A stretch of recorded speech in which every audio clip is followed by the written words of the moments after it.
Roma conquista el mundo.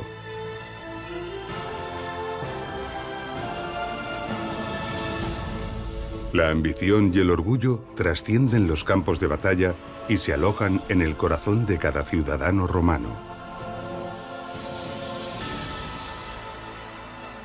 Colosales construcciones son levantadas desafiando a la naturaleza y dominando sus elementos.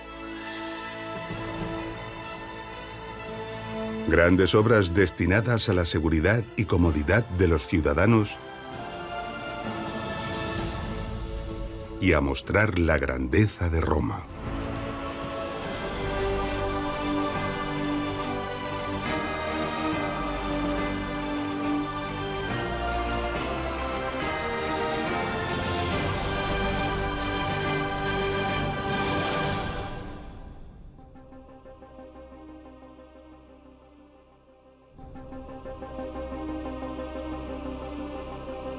Los romanos heredaron las técnicas de construcción etruscas y griegas y se inspiraron en las grandes obras de las culturas anteriores para desarrollar una ingeniería y una arquitectura propias que rápidamente se convirtieron en las más avanzadas de la antigüedad. La osadía mostrada por Roma para levantar sus ambiciosas construcciones solo fue superada por su nivel de ingeniería y por la variedad de técnicas que la civilización romana desarrolló para hacer realidad estas construcciones. Para conocer estas técnicas y conocer algunas de las obras más sorprendentes del imperio, vamos a iniciar un apasionante viaje. Un viaje que comenzaremos en la antigua Barcino, la actual Barcelona.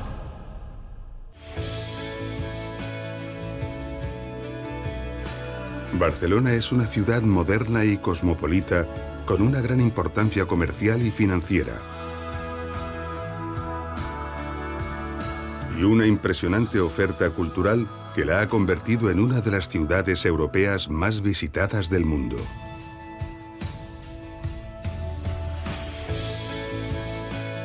En el centro de Barcelona se encuentra el llamado Barrio Gótico. Tras contemplar los grandes edificios y las espaciosas avenidas, esta otra Barcelona sorprende al visitante. Las angostas y laberínticas calles de este barrio son herederas del pasado medieval de la ciudad. Aquí encontramos numerosas iglesias y palacios. Y también diversos museos.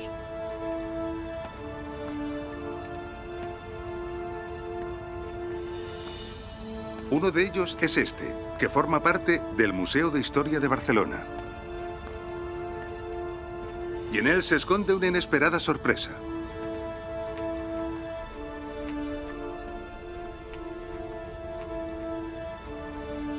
Aquí, custodiadas por el patio medieval de la casa, tenemos 4 imponentes columnas corintias pertenecientes a la Barcelona más gloriosa.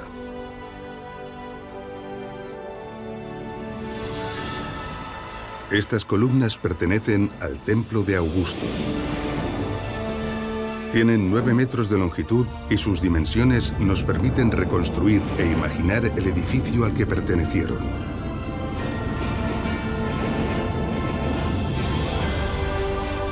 Un templo de unos 43 metros de largo y 16,5 de ancho. Centro religioso de la antigua Barcino.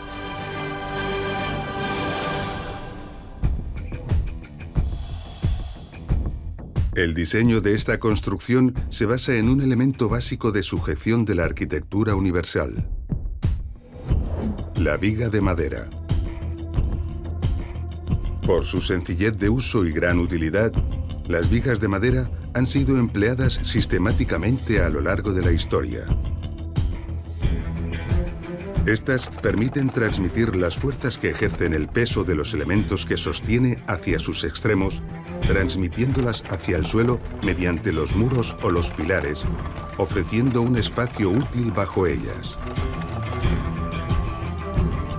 Con una serie de vigas apoyadas sobre 2 muros, podemos fácilmente construir una cubierta o techumbre.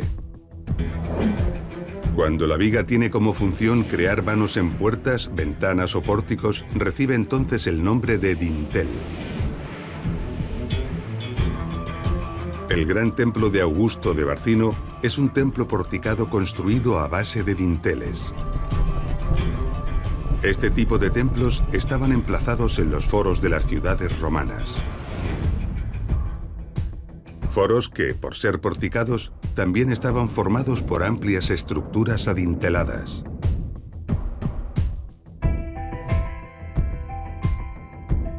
Por su sencillez, la viga y el dintel fueron empleados masivamente en la antigüedad para pequeñas y toscas construcciones. Pero para construcciones más complejas y de gran tamaño, ambos presentan muchas limitaciones e inconvenientes, ya que son piezas monolíticas que no soportan bien el peso de las cargas.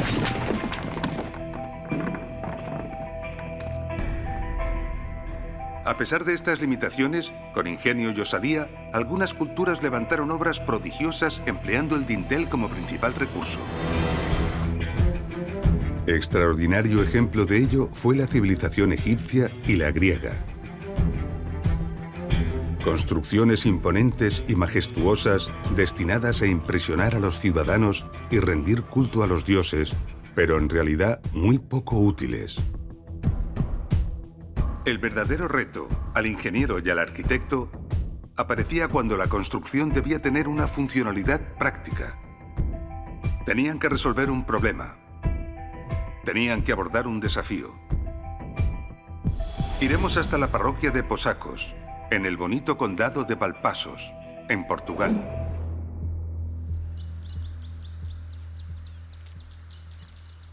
Por estos parajes discurría la vía romana que unía Brácara Augusta, la actual ciudad portuguesa de Braga, con Astúrica Augusta, la actual ciudad española de Astorga, la famosa Vía Nova. Esta carretera se enfrentó justo en este lugar con el pequeño río Calvo, lo que obligó a planificar la construcción de un puente.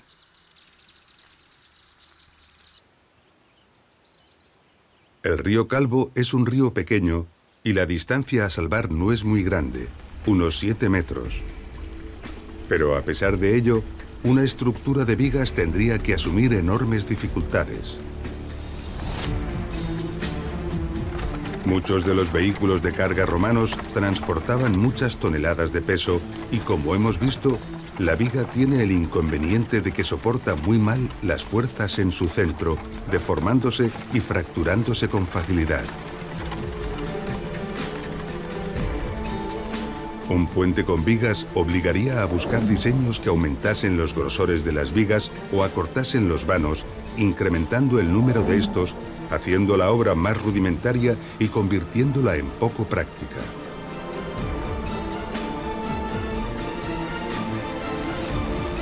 Nuevos apoyos en el centro del cauce harían peligrar el puente, sometidos a la fuerza del río.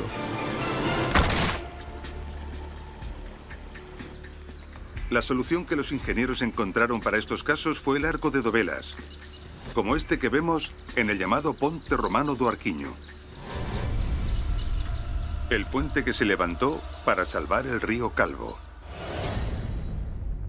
El arco, al igual que la viga, traslada las fuerzas que sobre él se ejercen hacia los extremos, dirigiéndolas hacia los apoyos. Pero el arco de dovelas, además por su diseño, ofrece enormes ventajas adicionales. Un arco de dovelas se construye a base de piezas en forma trapecial. Las dovelas. La fuerza que el peso ejerce sobre cada dovela es transmitida por esta a su contigua, concentrando el total de las fuerzas en los apoyos extremos. Esto logra una enorme capacidad de soportar cargas, lo que permite construir sobre el arco los elementos necesarios para levantar la construcción y soportar el tránsito pesado.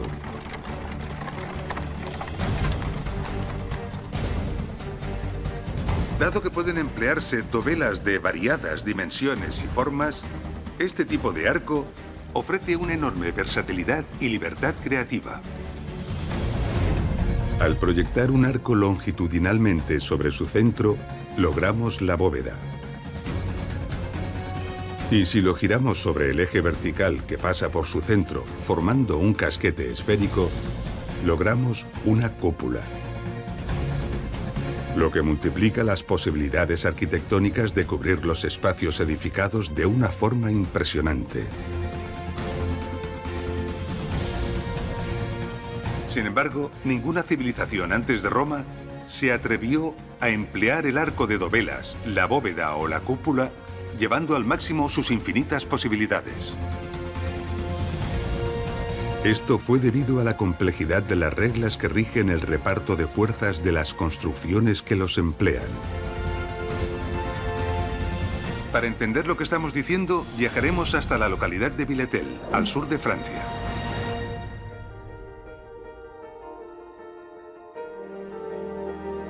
En el municipio de Villetel se encuentra el parque arqueológico del Oppidum de Ambrusum.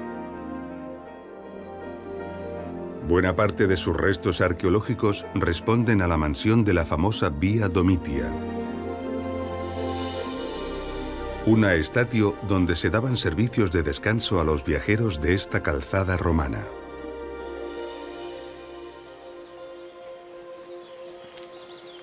Unos de los restos más relevantes del parque arqueológico de Ambrusum son estos. Los restos de Le Pont Ambroise, también llamado el Puente de Lunel. Este puente fue construido en torno al año 30 a.C. Tras la desaparición del imperio, fue utilizado durante muchos siglos y hacia el siglo XIV comenzó a ser víctima de los habitantes del lugar, que comenzaron a arrancarle sus sillares para aprovecharlos en la construcción de sus casas e iglesias.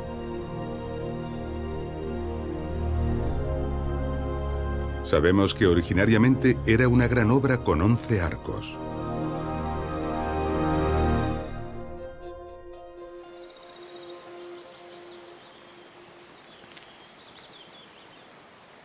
La ruina de esta maravilla es algo lamentable.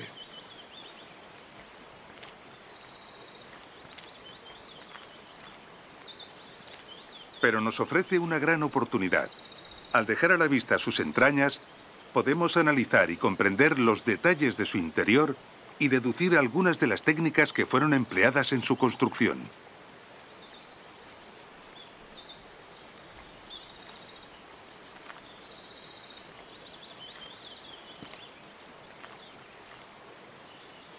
Contemplando lo que era la parte invisible del puente, lo primero que sorprende es el cuidadoso y meticuloso ajuste de los sillares. Intuitivamente podríamos pensar que no es necesario cuidar estos ajustes si no va a ser una parte vista del puente, pero nada más lejos de la realidad. Cuanto más ajustadas y más superficie de contacto tengan las piezas, más solidez tendrá la obra. Y podemos ver otro elemento que busca aumentar la consistencia de la obra. Este tipo de rebajes en la piedra, en forma de doble cola de Milano, se realizaban para incrustar una pieza de madera sellada algunas veces con plomo. El objetivo era formar una grapa que unía los sillares y dificultaba los desplazamientos. Esta grapa ha desaparecido porque la madera no soporta el paso del tiempo. Podemos ver también algunos huecos para la elevación con olivela o clavija. Este era un ingenioso mecanismo ideado para elevar los sillares. Consistía en dos piezas metálicas que eran introducidas en un hueco realizado a medida en la piedra, encajadas contra los bordes mediante unas láminas centrales. Se añadían tantas piezas centrales como eran necesarias para rellenar el ancho del hueco de la piedra y lograr el empuje de las laterales. Todas ellas quedan recogidas por una argolla y un pasador. Gracias a la forma de cuña de las piezas laterales, los sillares eran sujetados con eficacia y seguridad, permitiendo su elevación y su colocación.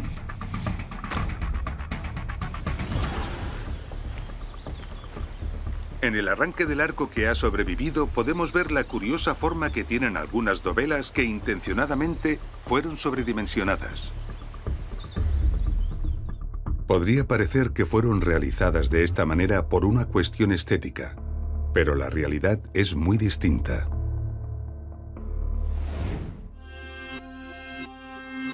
Para levantar unas columnas y colocar un dintel, solo hay que izar cada pieza para colocarla sobre la anterior.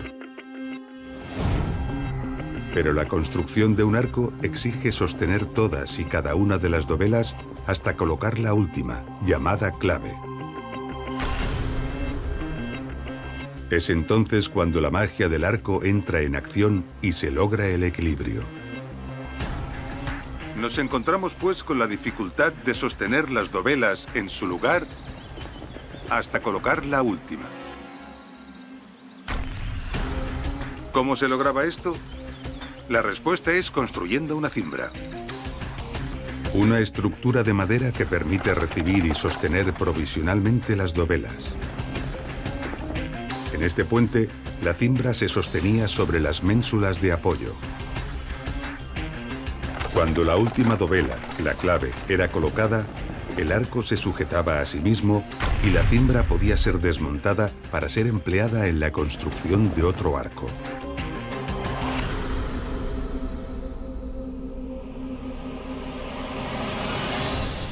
Las reglas que rigen las fuerzas que intervienen en el arco y en la bóveda son complejas. A mayor luz, a mayor tamaño de los arcos y de las bóvedas, las fuerzas generadas exigen que las dimensiones y grosores de todos los elementos aumenten considerablemente y con ellos las dificultades. No solo del diseño, sino también de la construcción de la obra. Estas dificultades hicieron que el empleo del arco no estuviera al alcance de todas las civilizaciones antiguas. Sin embargo, Roma logró comprender y dominar estas reglas y erigió obras de una complejidad y belleza únicas hasta entonces y en muchos casos no superadas hasta nuestros días. Iremos hasta la localidad española de Alcántara, en la provincia de Cáceres.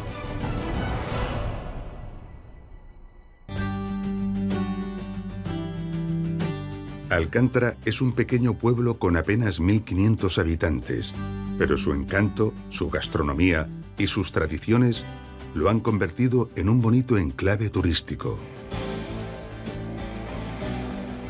Colabora también a ello su relevante patrimonio histórico.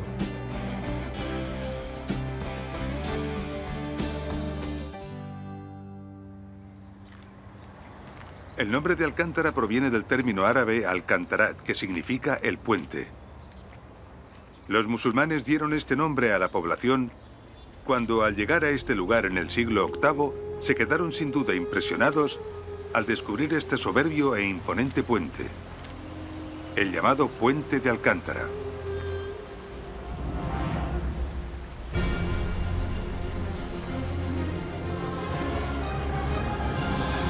El impresionante puente de Alcántara salva el profundo cañón del río Tajo gracias a sus más de 58 metros de altura y 194 metros de longitud.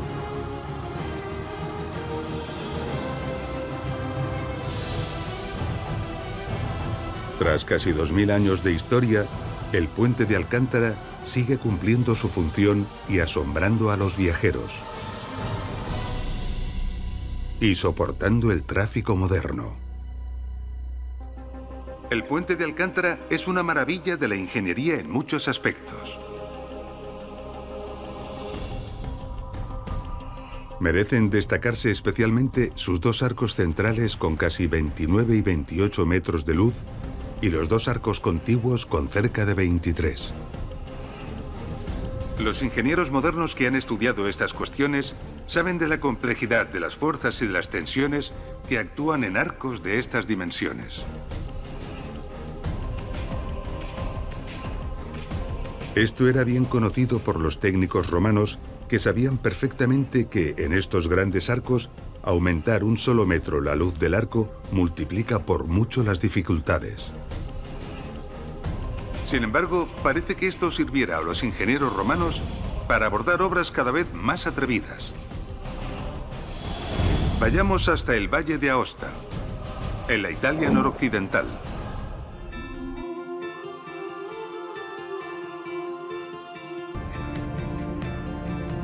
El Valle de Aosta es el valle del río Dora Baltea.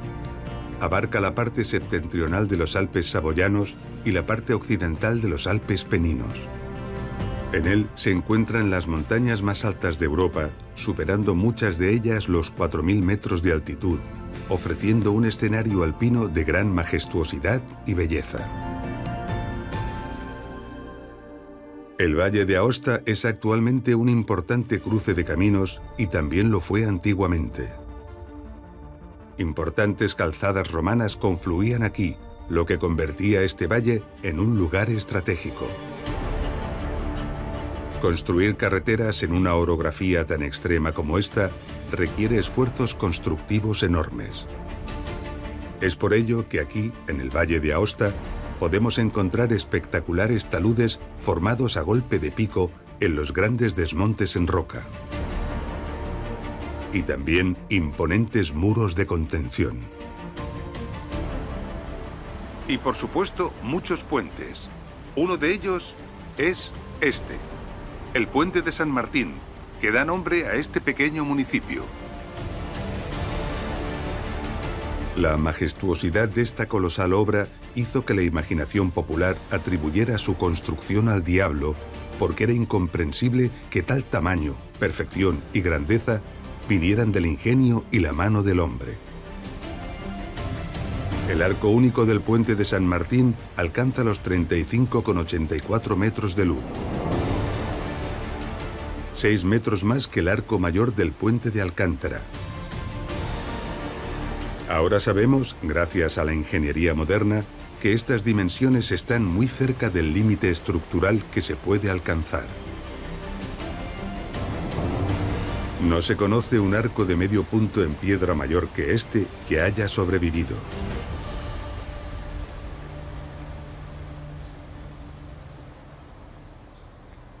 Cuando Roma sometió a los salasos, el pueblo indígena del Valle de Aosta, mandó fundar una ciudad que recibió el nombre de Augusta Praetoria Salasorum.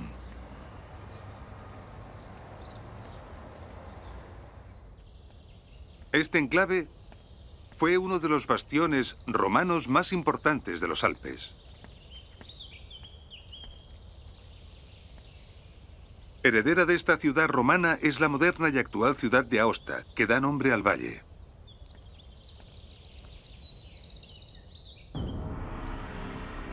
Aosta conserva multitud de restos de su pasado romano. En ellos tenemos espectaculares ejemplos del uso del arco. Entre ellos el gran arco triunfal de Augusto, que anunciaba la llegada a la ciudad.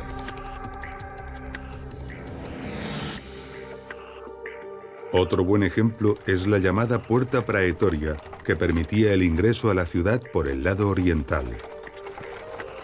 Es una puerta formada por 3 arcos. Uno central para los vehículos y 2 laterales para los peatones.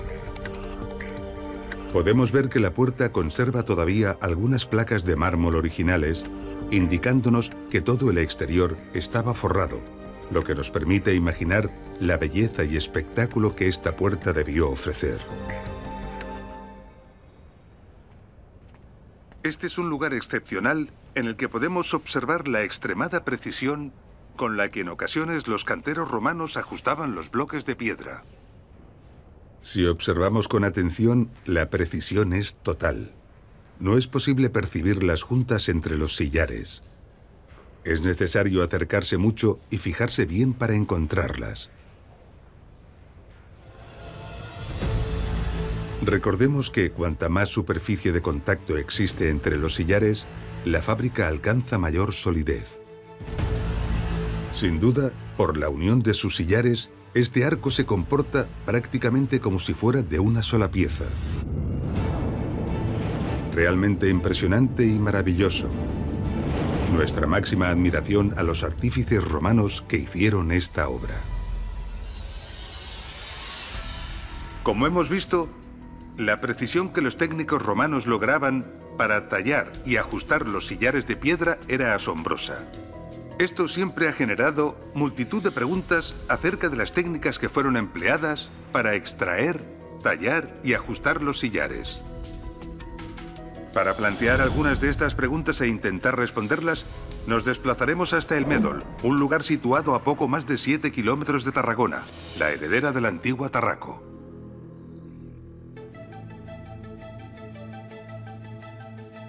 El Médol es un curioso lugar situado en los montes cercanos a Tarragona. Se trata de un enorme hueco creado en la montaña rocosa por la corta de explotación de una cantera. Una de las muchas canteras de las que se extrajeron los numerosos y grandes bloques de piedra que fueron necesarios para levantar las imponentes construcciones de Tarraco. Se ha calculado que solo de El Médol fueron extraídos unos 150.000 metros cúbicos de roca. Los canteros romanos dejaron una aguja de piedra como testigo de los más de 20 metros de profundidad alcanzados. Y probablemente como símbolo de dominio sobre la naturaleza. Siglos de abandono han permitido que la vegetación haya ido cubriendo el lugar, ocultando los frentes de explotación y con ellos la valiosa información de cómo fue explotada esta cantera. Pero en 2010, un incendio forestal dejó al descubierto multitud de marcas y huellas de la actividad extractora. El estudio de estas huellas permitió comprender el funcionamiento de la cantera. El negativo de los bloques nos delata que el tamaño de estos era de unos 160 por 80 por 70 centímetros y unas 2,5 toneladas de peso. Los bloques eran delimitados con líneas marcadas en la roca o con hendiduras en 1, 2 o 3 de sus lados. Diversas marcas nos indican que se empleaban cuñas para fracturar la roca y arrancar los bloques.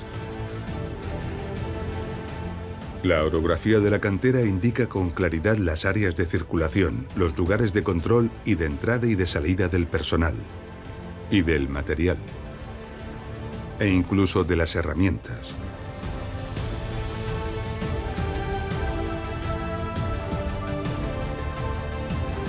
Y también el lugar de descanso de los trabajadores, en los que incluso se han encontrado espacios de culto. Y se define perfectamente la zona de taller, donde se procesaban y adecuaban los bloques.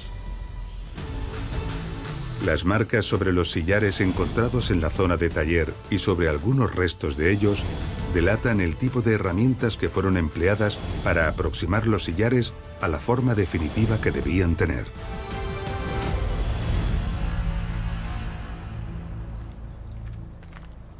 Los sillares del Médol, preparados con una forma aproximada a la que era necesaria, eran trasladados a Tarraco para acometer las grandes construcciones. Nos encontramos donde se levantaba una de las dos grandes torres que comunicaban la parte baja de Tarraco con su gran foro provincial. Esta gran construcción fue muy dañada por el expolio de su piedra y gran parte de sus cimientos y paredes fueron empleados para levantar nuevas construcciones. A partir de la interpretación de los restos, vamos a reconstruir el edificio. En el proceso tendremos ocasión de descubrir algunos curiosos detalles constructivos e intentar responder a la pregunta que nos ha traído hasta aquí. ¿Cómo lograban los romanos el ajuste tan preciso de los sillares? El acceso original a la torre era por esta puerta. Solo unos pocos sillares, en la parte alta, muy mal conservados, son originales. Pero en el interior, la excelente conservación de los sillares nos permite descubrir el resultado de la maravillosa técnica empleada y el exquisito encaje con que los técnicos hicieron los sillares. En el diseño cuadrado de la puerta se optó por un dintel formado por dovelas. Al igual que en los arcos, la pieza del medio se llama clave. En esta puerta puede verse la forma dada a algunas de las dovelas con las caras laterales en forma de Z, logrando una especie de engatillado. El objetivo de este engatillado es evitar que deslicen las dovelas unas con otras ante cualquier pequeño desajuste provocado por el más leve movimiento. Es por ello que esta técnica fue ampliamente usada en las zonas donde eran frecuentes los seísmos, y es realmente extraordinario encontrarlas en esta parte del imperio. El diseño cuadrado fue escogido sin duda por una cuestión estética, pero representó un problema. ¿Cómo es posible que este dintel, que además no está ejecutado en una sola pieza, pueda soportar el enorme peso del muro que está sobre él? La respuesta la encontramos allá arriba, donde podemos ver algo que pasa desapercibido a los ojos no expertos. Un arco ciego incrustado en la construcción de la pared, que no es otra cosa que un arco de descarga. La misión de este arco, como su nombre indica, es la de descargar las fuerzas provocadas por el enorme peso del muro que tiene encima y transmitirlas hacia los laterales de la puerta. De esta forma, el dintel queda libre de unos empujes que no podría soportar. Y al otro lado, podemos ver la escalera que delata la funcionalidad de la torre. A través de ella, los ciudadanos podían acceder desde la parte baja de la ciudad al gran foro provincial y al criptopórtico que se abría en su lateral. Y también permitía el acceso a la parte superior del graderío del circo, tanto desde la parte baja de la ciudad como desde el criptopórtico y el foro provincial.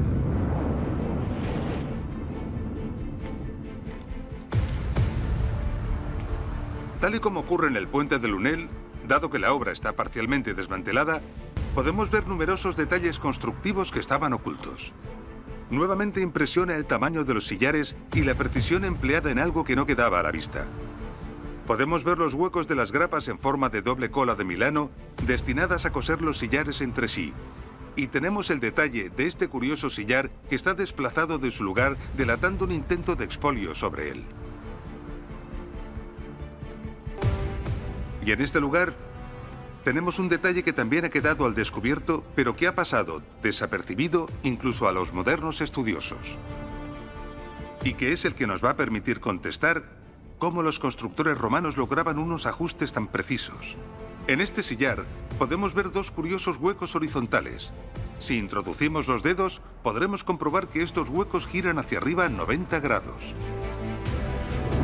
Esta curiosa forma permitía, con unas sencillas herramientas adaptadas, mover y desplazar los sillares para friccionarlos entre sí.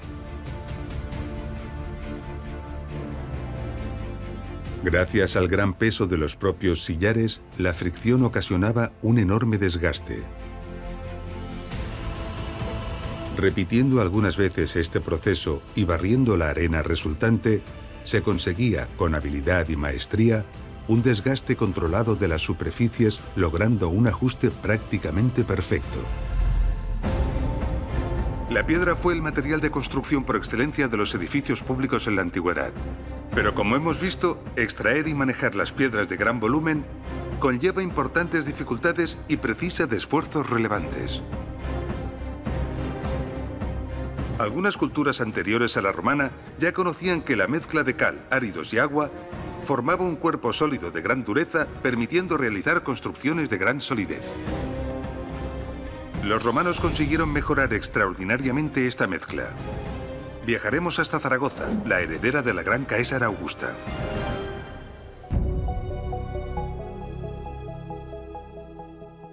Zaragoza es una próspera y moderna ciudad.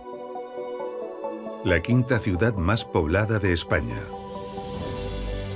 De su valiosísimo patrimonio histórico y artístico de todas las épocas, destaca sus restos romanos, ya que la Zaragoza actual está construida sobre la gran Caesara Augusta. Una gran ciudad fundada por orden del emperador Augusto como lugar de retiro para sus veteranos de guerra. La grandeza de Caesara Augusta se manifiesta a medida que las excavaciones arqueológicas sobre la ciudad actual ponen al descubierto los restos de la gran ciudad romana. El conocimiento logrado del estudio de estos restos está permitiendo resucitar la gran Caesara Augusta.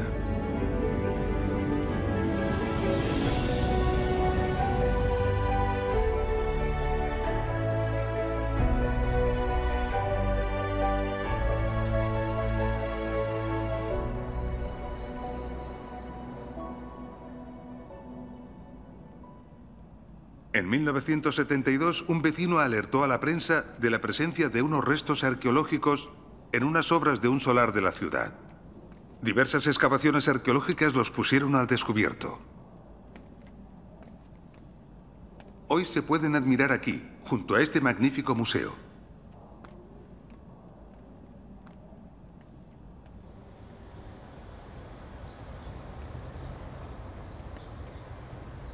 Los ingenieros romanos construyeron las cimentaciones y los muros de esta estructura con un material distinto al de los sillares que la recubrían.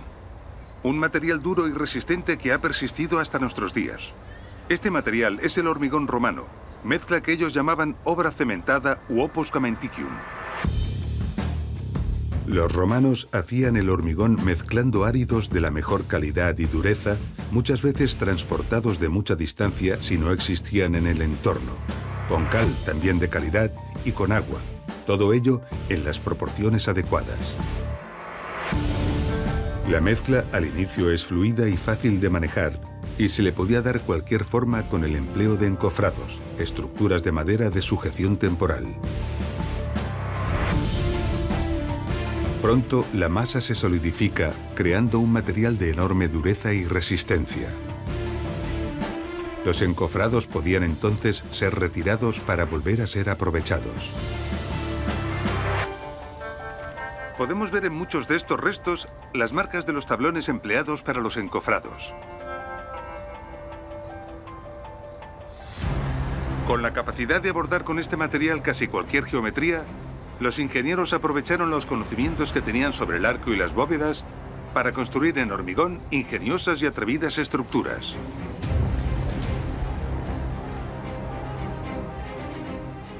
Estructuras como esta, la estructura interna que sostenía el graderío del Gran Teatro Romano de Caesarea Augusta. Formada por un excelente diseño, esta estructura soportaba todo el peso de la construcción que sobre ella se levantó. Miles de sillares, placas de mármol y docenas de columnas y estatuas. Y, por supuesto, también el peso de todos los espectadores que acogía. El Teatro de Caesarea Augusta era uno de los más grandes de Hispania, capaz de alojar a unos 6.000 espectadores. Un enorme edificio construido con mármoles preciosos y sillares magistralmente trabajados. Durante la decadencia de la ciudad, el expolio llegó a este edificio. Sus mármoles y sillares de piedra fueron arrancados. Y luego sus cimentaciones fueron aprovechadas para construir sobre ellas, quedando ocultas durante siglos. Para finalmente ser descubiertas recientemente y ser puestas en valor en este espectacular museo del Teatro Romano de Caesarea Augusta.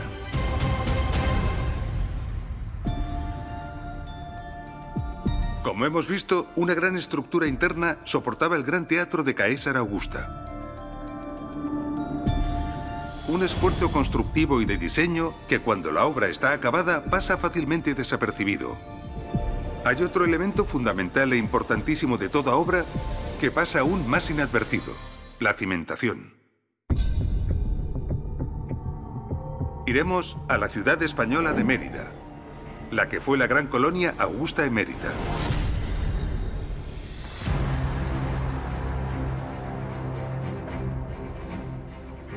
Mérida está situada en el suroeste de la península ibérica y actualmente es un municipio de unos 60.000 habitantes. Mérida atesora un patrimonio histórico realmente extraordinario. Acueductos, templos, termas, monasterios, iglesias, barrios y conventos son parte del variado legado de su intensa historia de todas las épocas. De todos estos pasados, el romano fue el más intenso. El legado romano que ha perdurado en Mérida es realmente soberbio.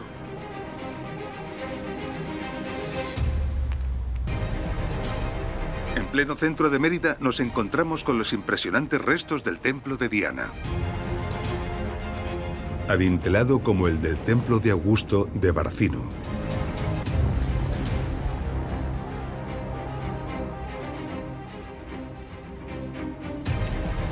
Cerca del templo de Diana encontramos la esquina de uno de los pórticos monumentales del Foro de la Colonia.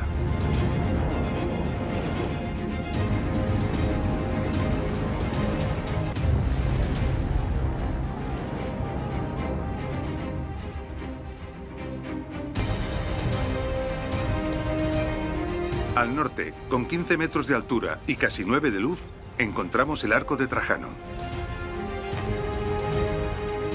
Sus dovelas tienen 1,5 metros de altura. El Arco de Trajano daba la bienvenida cuando se llegaba a la ciudad para acceder al Cardo Máximo, una de las calles principales. En el oeste se encuentra parte de la estructura de hormigón que soportaba el circo. Un colosal edificio de más de 400 metros de largo,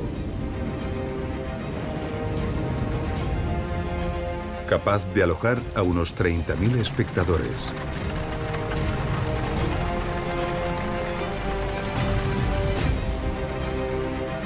En el sur, los restos del anfiteatro, similar en tamaño al de Tarraco, pero mejor conservado.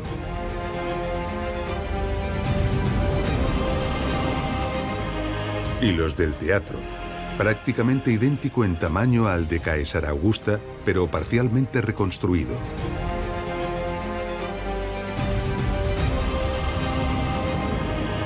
Espectaculares puentes de Emérita Augusta han perdurado.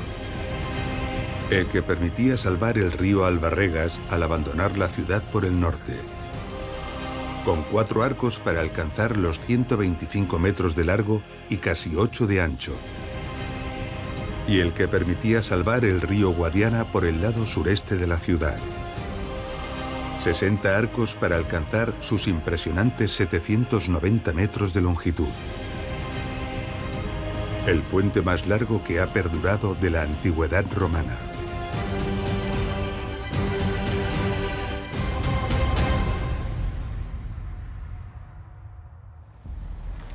Puentes impresionantes que merecerían mucho tiempo para conocerlos bien y que lamentablemente no vamos a poder tratar en detalle. Pero vamos a detenernos ahora un instante en el puente que cruza el Guadiana para reflexionar sobre sus cimentaciones. El lecho del río Guadiana en este punto está lleno de sedimentos y es muy fangoso. Levantar una construcción como esta sobre este fondo representa un verdadero reto. Un puente de estas características, cuyo peso, unido al del tránsito que tenía que soportar, que en ocasiones podía ser de cargas muy pesadas, puede ofrecer un peso total muy relevante. Un peso capaz de hundir la estructura en los blandos terrenos, desplazándola y desencajando las dovelas y arruinando todo el puente. Para resolverlo es necesario diseñar y construir una excelente cimentación. Una cimentación capaz de alcanzar el profundo y duro terreno. Esa conexión entre los pilares y el terreno duro podría hacerse de diversas formas. Mediante pilotes, clavándolos con máquinas especiales y luego asentando la pila sobre ellos. O mediante la construcción de ataguías, que eran empalizadas estancas para secar el espacio de asiento de la pila y luego eliminar el terreno blando para asentar la pila. También podía disponerse un sistema de pilotaje dentro de la ataguía si era necesario, al no poder llegar fácilmente al terreno competente. Otra posibilidad es la que creemos que fue empleada en este puente de Augusta Emérita: sustituir el terreno blando que habían eliminado por hormigón y sobre él asentar la pila.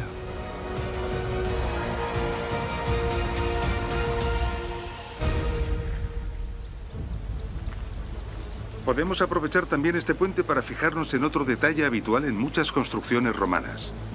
Observemos atentamente los agujeros que hay sobre los sillares. Podemos ver que el de la clave está justo en la parte superior central.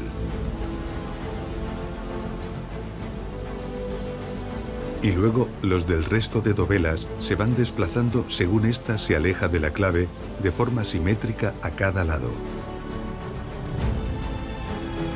Esto responde fielmente al modo de elevación de los sillares que fue empleado aquí.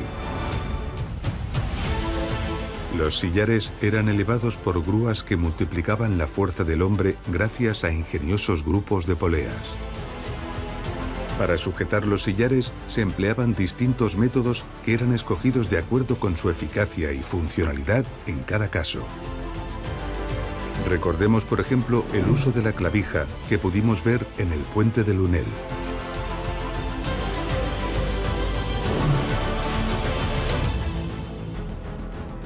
Otro método era la elevación mediante cuerdas, para lo que se dejaban tallados tetones o espigas en los sillares. Y otro, el empleado aquí, la tenaza de elevación. La tenaza de elevación era muy útil a la hora de posicionar dovelas, porque permitía sostener las piezas con su inclinación definitiva. Los constructores calculaban cuánto había que desplazar los agujeros de sujeción para que la pieza descendiera con el ángulo adecuado, facilitando enormemente las operaciones de colocación.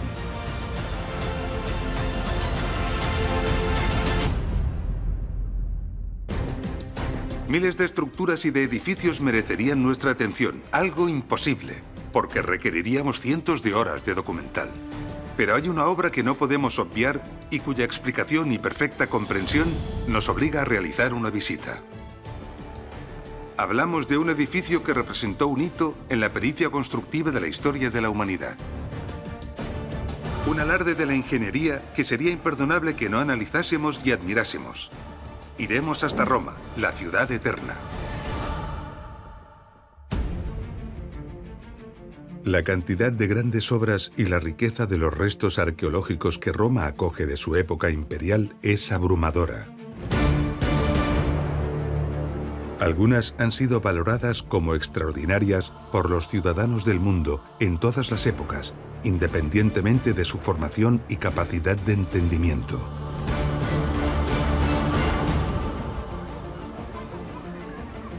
Pero muchas de estas obras, que asombran y sobrecogen a cualquier persona, son obras de ingeniería tan impresionantes que solo los más expertos son capaces de comprender en toda su dimensión.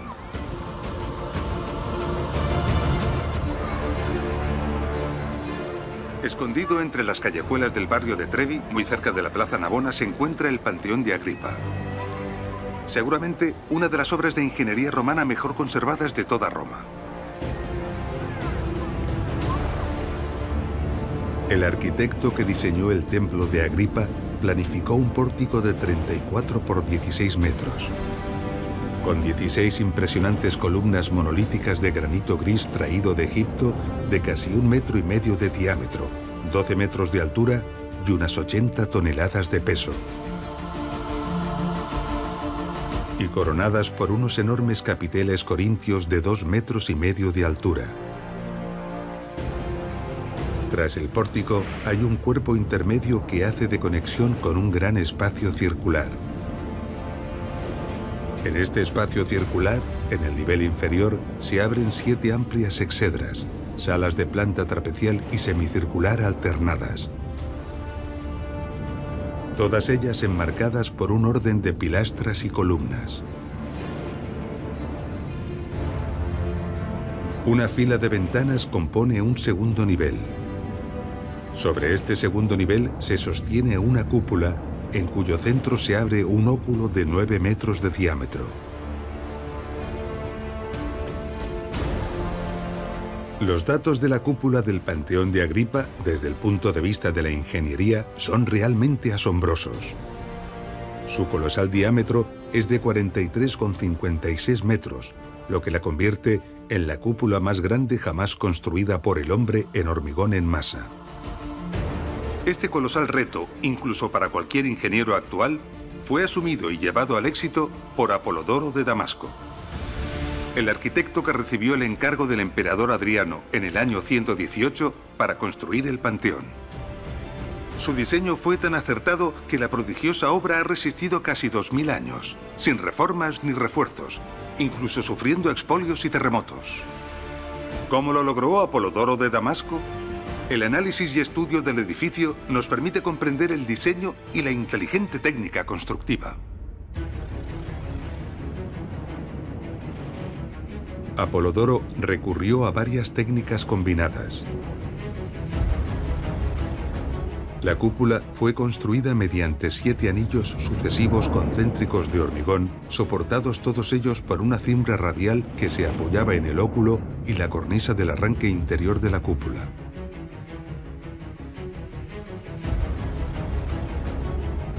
Estos anillos autoportantes se iban construyendo por sobreposición de tongadas, formando un cuerpo continuo y único. Como cada anillo, a medida que se avanzaba, tenía que soportar menos peso, el grosor de la cúpula se redujo desde los 5,90 metros del primer anillo hasta el 1,5 metros del último. Otro de los elementos clave empleados para aligerar el peso de la cúpula fue la incorporación de casetones interiores. Esto disminuía enormemente el volumen de hormigón empleado y otorgaba belleza al interior de la obra. Para el hormigón se utilizó una piedra volcánica porosa, resistente y muy ligera, la piedra pómez, un material que otorga al hormigón una gran resistencia, pero al mismo tiempo la extraordinaria ligereza intencionadamente buscada por su constructor. Incluso se utilizaron diferentes tipos de árido con un peso decreciente según se iba ascendiendo. A pesar de todas estas técnicas combinadas para reducir el peso de la cúpula, su peso alcanzó las 4.535 toneladas. Una cifra colosal. El aspecto original del Panteón de Agripa ha cambiado mucho, pues está desprovisto de la pulida piedra y del bronce que envolvía la cúpula. Su aspecto original debía de impresionar.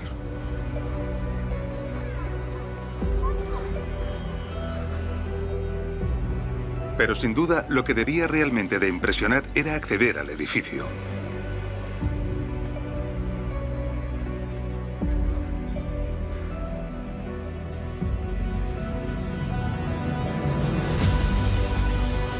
Aquí dentro, la grandeza de la arquitectura y de la ingeniería llevada a su máxima expresión y la proeza humana llevada a la realidad sobrecoge.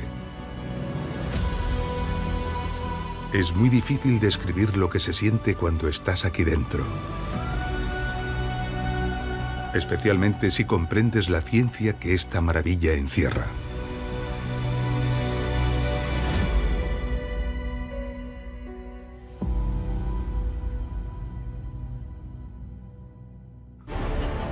Estamos al final de nuestro episodio.